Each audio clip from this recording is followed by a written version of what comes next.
Hello guys, welcome to another Gwent video. You got pranked. This is not Gwent. This is another card game called KeyForge, and I have not played it whatsoever yet. I don't even have a deck. But my friend told me about it.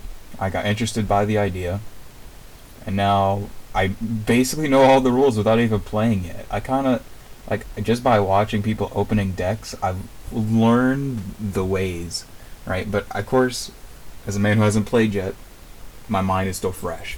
I, don't know how good some cards might be or not. So I'm gonna give my fresh opinion on what I believe is the core set. I mean, it says core set literally right here, so if it's not, then I'm getting trolled. But yeah, I haven't stopped playing Gwent. Kinda. I'm I've not played ranked in God knows how long, and now I'm like ranked 20 something. It's terrible. All right, I've been playing casual.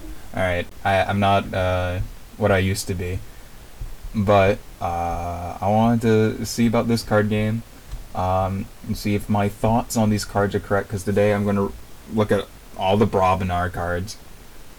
Gonna rate them on a scale. I don't know, just by themselves. I'm not gonna count any combos yet, because I mean, I don't know all the cards yet, so I can't really grade them off of that. Right, please do not take this as a tier list of cards, because yet again, I'm new to the game. I know nothing. I'll try to make a video for each faction. There's what, 7 of them right now. Well, there's 9, but 7 for the core set. So I'm gonna do these right now. So, let's begin. The first card we have is Anger. You play it, and you're ready, and fight with a friendly creature. It also gives you an Amber.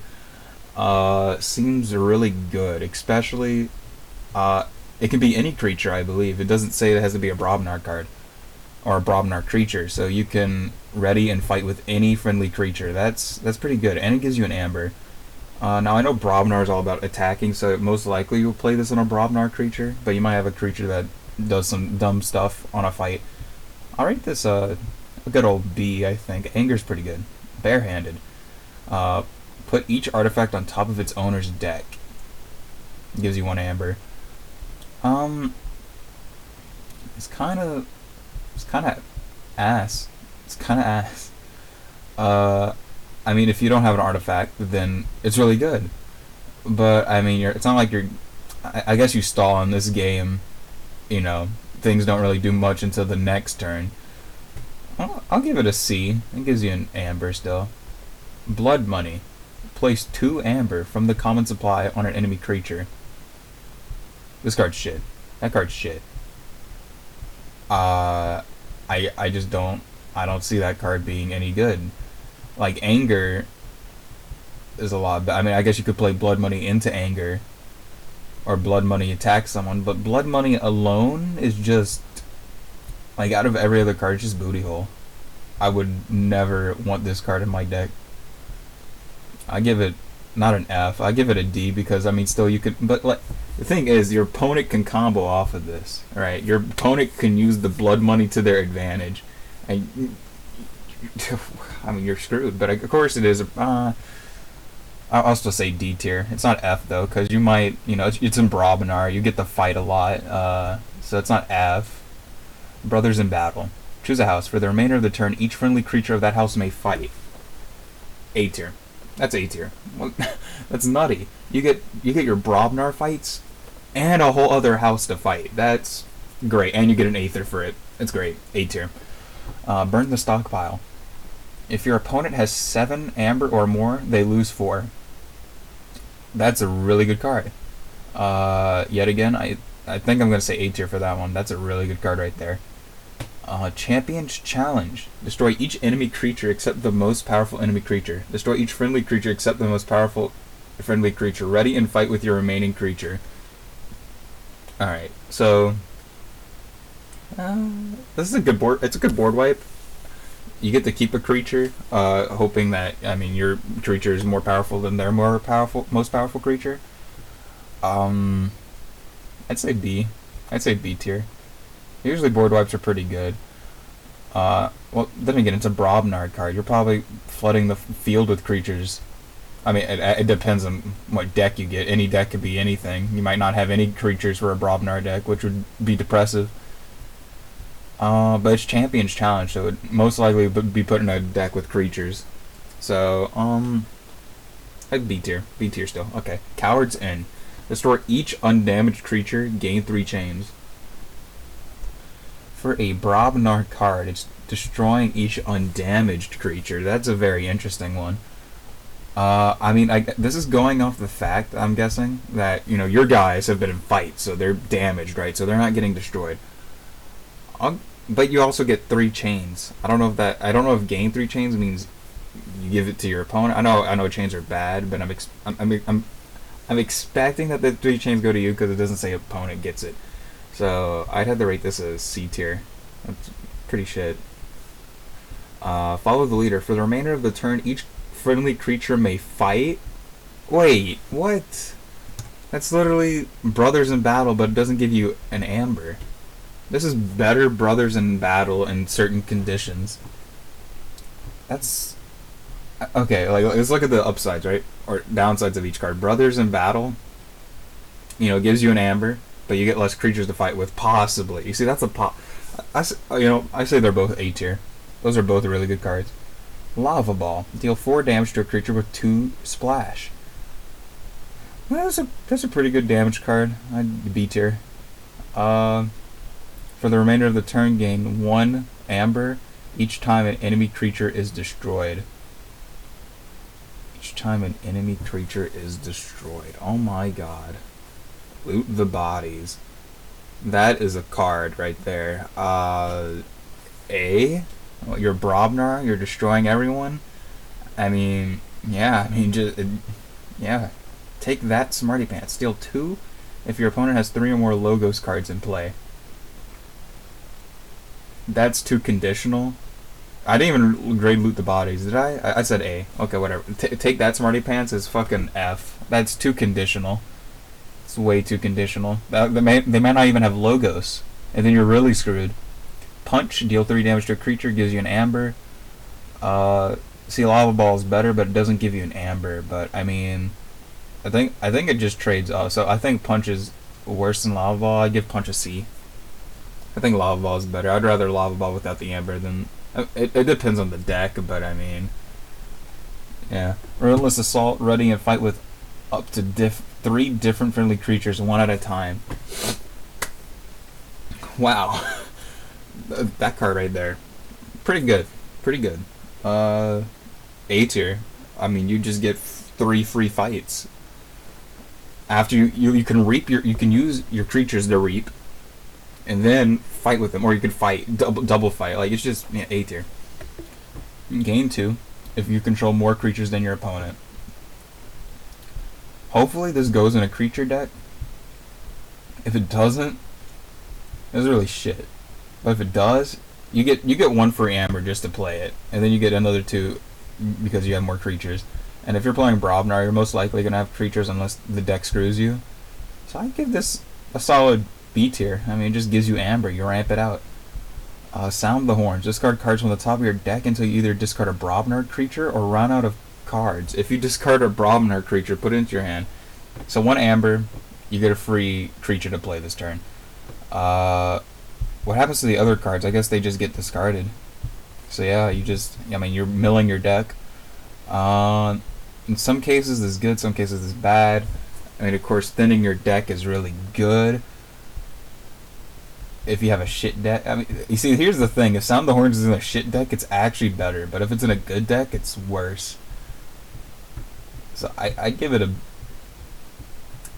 B tier, because I mean, the thinning, I mean, most likely you're gonna play it to where the thinning is great. I mean, there's probably gonna be those players who are just god tier at the game and can use this card effectively, so a B tier. Plus it gives you an amber. Tremor, stun a creature at each of its neighbor. Oh my god, what? You just put 3 people out of commission. A tier. What? That's amazing. I believe I've seen this card too, but still, it still shocks me that it's just stun a creature in each of its neighbors. Crazy. I just realized there's so many I've never seen any of these artifacts. Not a single. Okay, we're gonna get to that.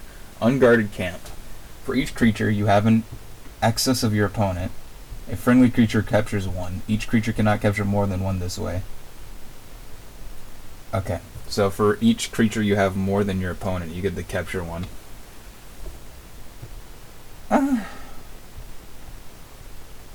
Yeah, sure. Yeah, I mean, I guess it's decent. You get 1 amber from it too. You can find ways to, you know, take it off your little shit boys, put it back. War Song. For the remainder of the turn, gain 1 amber each time a friendly creature fights. Oh, this is better than Loot the Bodies, because this one it doesn't even require the enemy creature to die. You just need to fight. What? A tier. Oh my god. Alright, autocannon. Deal 1 damage to each creature after it enters play. Gives you 1 amber. And it's a passive ability. Give it a C tier, because it also hits your creatures. Banner of Battle. Each friendly creature gets +1 power. That's pretty solid. That's pretty solid. That's a A tier. The cannon. Action, deal 2 damage to fucking D. What the hell? Gauntlet of Command. Ready and fight with a friendly creature. That one's pretty good. I give that a solid B. That's a solid B tier right there. Maybe even A, honestly. Iron Obelisk. Your opponent's keys cost 1 more for each friendly damaged Brobnar creature. See, increasing your opponent's key cost is usually good, but that's like, you have to have a Brobnar creature. That's also damn. I mean, that's not hard though. I mean, most Brobnar creatures are fucking beefcakes. So I give it a B tier just because it's so conditional. You might, you know, and if they're damaged and they're just gonna die soon, right? I don't know. Mighty Javelin gives you a amber and sacrifice it, deal 4 damage to a creature. I think it's a lot better than the cannon. That's all I could say. I mean, it's 4 damage instantly and it gives you an amber. I mean, the cannon might stick around though. Highly doubt it. But if it does, I mean, I guess the cannon's better. But no, I mean, the javelin's just, yeah, the javelin's like C tier. The amber is just worth it. Or, since, I'll give it a B tier. I'll give it a B tier. A Pile of Skulls. Each time an enemy creature is destroyed during your turn, a friendly creature captures 1 amber. That's just a shittier version than Loot the Bodies. Oh, no, but it's an artifact, so it stays. I give it B tier, because it is still a shittier version of Loot the Bodies. I'd rather just play Loot the Bodies for 1 turn than keep this card for ever. Let's see, Screech Bomb. Sacrifice Screech Bomb, your opponent loses 2 amber. I mean, you can disrupt them from getting keys. I say it's only 2 though, but I mean, I guess any amber loss is good. So I give it a B tier. Because it's not crazy, but you know. I mean, technically you could play it on. Yeah, okay, I B. I'll still give it B. I'll still give it B. But it's close to A. It does hit. It does hit a little different. The War Chest. Gain 1 amber for each enemy creature that was destroyed in a fight this turn. That's pretty good as an artifact. That's just Loot the Bodies, but as an artifact. What? This is fucking S. What? That's the first S tier right there. Oh my god, that's a nutty card. This is a free goddamn Loot the Bodies on an artifact. Alright, Bilgum Avalanche. After you forge your key, deal 2 damage to each enemy creature. What? What? I mean, the most it's ever gonna do is 4 damage to each enemy creature, but they have a big ass field. This is really good. I'll give it a B tier. Whoops, I accidentally fucking moved my mouse up. Everyone's gonna know my information now. Alright, whatever.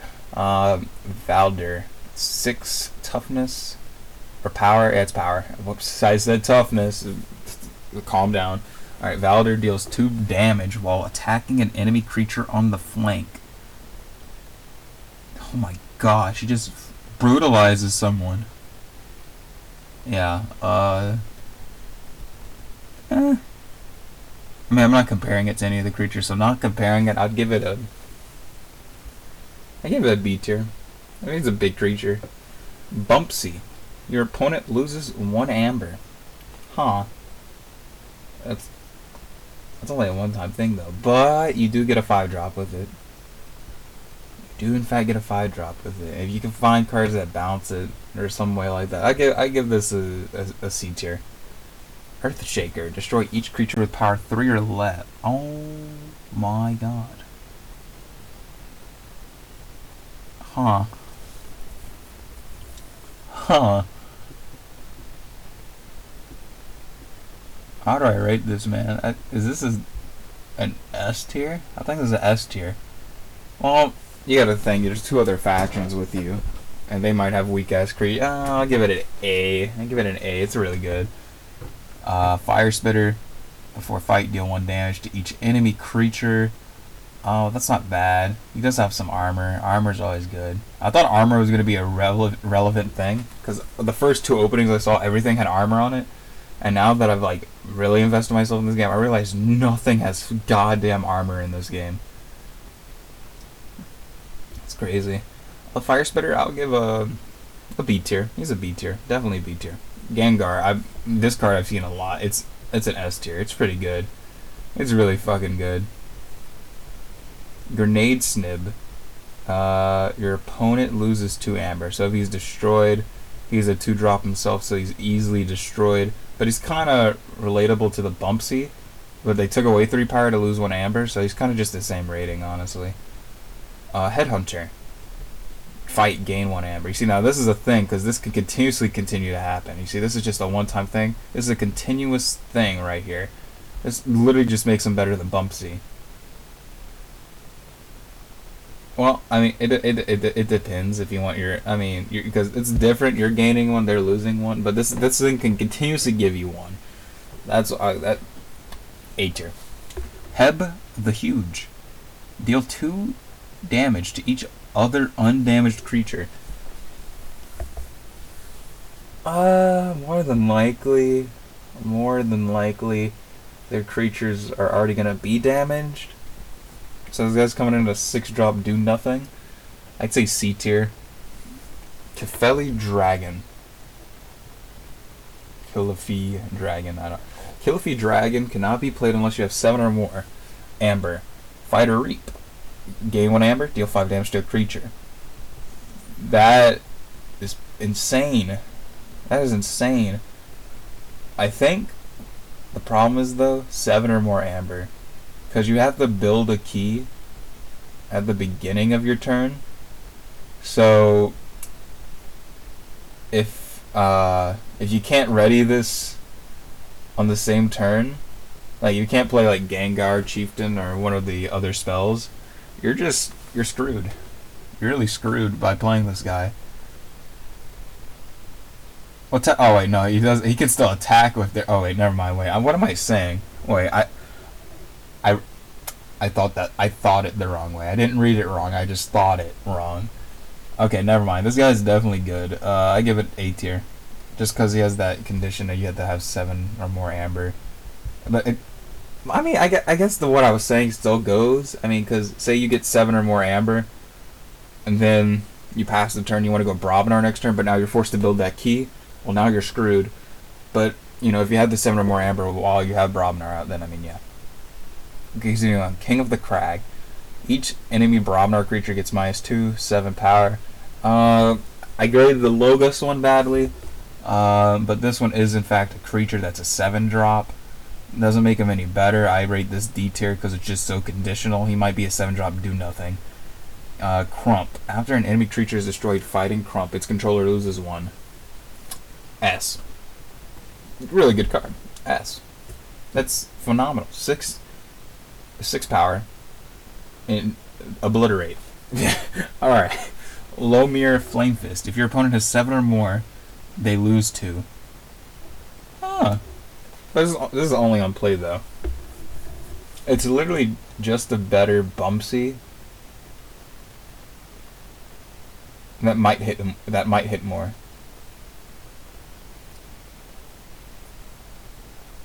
I think this is like a B tier. It's over Bumpsy at least. Looter Goblin. Elusive. Reap. For the remainder of the turn, gain 1 amber each time an enemy creature is destroyed. Okay, yet again, it's just another loot the bodies. And it's in creature form, and the creature can't be dealt with as easily since it has elusive. Easy A tier. Yeah. Of course, it's going to be easier to get rid of it than an artifact still. And you have to use the Reap ability for this. I mean, of course, Reaping with a 2-drop is probably the best thing you could do. But maybe if you want, maybe you want to fight something. Maybe you want to do. I mean, you know, you're probably 100% gonna Reap with this guy. I don't think there's ever a reason why you fight with this guy. Mugwump. After an enemy creature is destroyed fighting Mugwump, fully heal Mugwump and give it a +1 power counter. Huh. What the fuck is that card? Mugwump is definitely a card. I'd rate it A. That's pretty good. Pingle Who Annoys. Another card I have never seen. I haven't seen a lot. King of the Crags definitely one I have never seen, and I'm glad I've never seen it. Shit. I feel bad for anyone who pulls it. Pingle Who Annoys. Elusive. Deal 1 damage to each enemy creature after it enters play. That's a worse version. Well, no, it is a creature. Creatures are kind of just better because they can Reap. But does the other one give you an Amber, right? Yeah, this at least gives you an Amber. This might give you an Amber if he doesn't die. C tier. Pingle. C tier. Rock Hurling Giant. During your turn, each time you discard a Brobnar card from your hand, you may deal 4 damage to a creature. I mean, when are you ever discarding a Brobnar card or discarding in Brobnar? I think it's too conditional. You might need one of the other factions, and you need to hope you have one of those other factions. Like, you need the other 2 to be out of 7. That's kind of a yikes. So yeah, I'm gonna rate this guy D tier. Rogue Ogre. At the end of your turn, if you have played exactly 1 card this turn, Rogue Ogre heals 2 damage and captures 1. That's terrible, honestly. You really want to be able to burst out cards in this game, and only playing 1 card is really bad. This is F tier. Smash. I can't believe there's a creature called Smash. I can't. Why is that not an action? Okay, 5 power, stun a creature. That's pretty good. I like it. Yeah, I give it a A tier. Tireless Crocag. Tireless Crocag can't Reap. You may use Tireless Crocag as if it belonged to the active house. If your opponent has no creatures in play, destroy Ooh. So, upsides, it's a 7-drop you can play whenever you want. Downsides, it can't Reap, and it dies whenever your opponent runs out of creatures. C? D, because it can't Reap. D. It's D. Troll, 8 power. Reap. Troll heals 3 damage. So that's the problem here. That's not a Reaping creature. That's a fighting creature. And you had to spend a whole turn of Reaping just to heal it. But it is an 8-drop nonetheless. So I'd give it a B tier because, I mean, it does have that built-in healing. It's just, you know, pretty bad for it. War Drummer. 3-drop. Return each other friendly Brobnar creature to your hand. That's really great, especially with Smash and Gengar Chieftain. Like, yeah, War Drummer's a really good card. I give that S tier, I think, honestly. Blood of the Titans. This creature gets 5+ power and you get an Amber. Ooh, that's an A. I think that's an A. It's definitely something. I don't think it's an S. I think it's an A, though. Phoenix Heart. This card gains destroyed. Just return this creature to its owner's hand and deal 3 damage to each creature in play. Ooh, that might be an S tier, though. I think that is an S tier. And the final Brobnar card we have today, Yo Mama Mastery. This card gains taunt. Fully heal this creature. How do I... So, okay, it's protecting a card, and it gets fully healed. That's pretty good. I get that at A2. I mean, it also gives you an amber, so yeah, A tier easily. So yeah, the upgrades for Brobnar are really great. SAS. Um, Overall, the Brobnar faction of the core set. I mean, I know some of these cards are repeat. Like these cards keep showing up. Like some of the cards are. Can I finish a sentence? I honestly cannot finish a sentence. All right, but a lot of these cards are recycled in each set. Some of these are just for this set alone. I know that much. Overall, Brobnar as an entire faction, I give a B tier too, because it had a lot of nice cards, and it barely had any bad ones. At the same time, they all seem like there's some really conditional ones that are the ones I got the F, but even ones I gave A or B tier to, they also seem pretty conditional. Maybe that's just the game itself. Maybe I'm just not used to having like very big conditional cards in a card game. But yeah, no, the faction for core set Brobnar B tier. So may you hope to get Brobnar. I guess I've heard Brobnar's the worst. That might be from future sets, but from this set, what I see to myself, it's a B tier. Then again, I've never played the game. The other factions might just be dumb nutty compared to this. So yeah, that is my rating as a new player. Thank you guys for watching. I can't wait to see you in the next video when we go over Dis. Yeah, have a good one. See ya.